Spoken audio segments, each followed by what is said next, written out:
com va? És tan preciosa i tan bona cabreta. El dia a dia és molt cansat. Anem molt d'hora, pugem cap aquí, els dies que no em quedo aquí a dormir, i preparo les coses a munyir, munyo. Si les cabres estan contentes, si estan esverades, trigo com una hora a munyir. Les tanco, em preparo per anar a pasturar i vaig a guardar les cabres per aquí. Anar caminant, anar passant calor, anar tranquil·litzant, anar pensant, anar coneixent les cabres, no sé.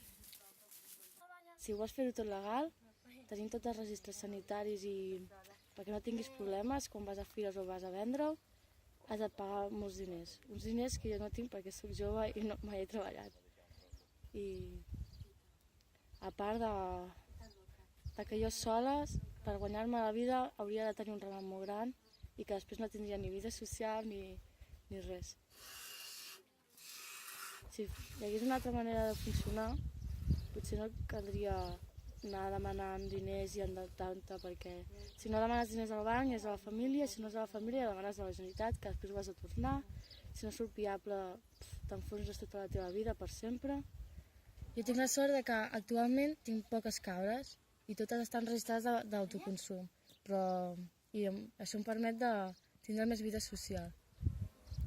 I a vegades també penso, no estic tantes hores com m'agradaria estar amb les cabres, perquè vaig a assajar caramelles, vaig a manresa assemblees o qualsevol cosa d'aquestes, però perquè en tinc poques, perquè si en tingués moltes em veuria que estaria aquí des que es fes clar, des que es fes de fosc.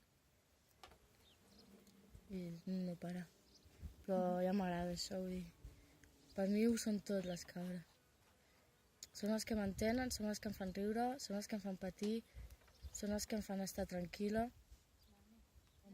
Quan vaig entrar ja tots es van flipar molt que fos una noia jove, que treballés al camp i que això no pot ser, que com és, perquè hi ha poques, quants anys tinc, no sé què, i jo vaig dir, vale, si voleu també us dono la meva talla de sostens, no? Vull dir, tanta insistència de quantes hectàrees tinc, de si tinc tractor, de si no, vull dir, no em preguntaven pel meu projecte ni volien saber com era jo.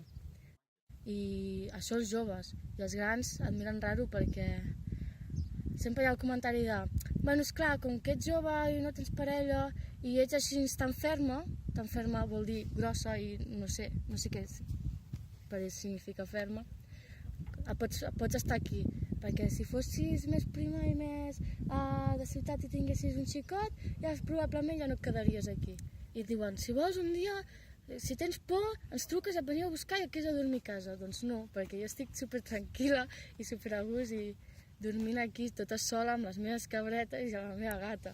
I ja està, no necessito res més. I potser millor sola, no? Que no pas amb una gent que no em valora tal com jo soc.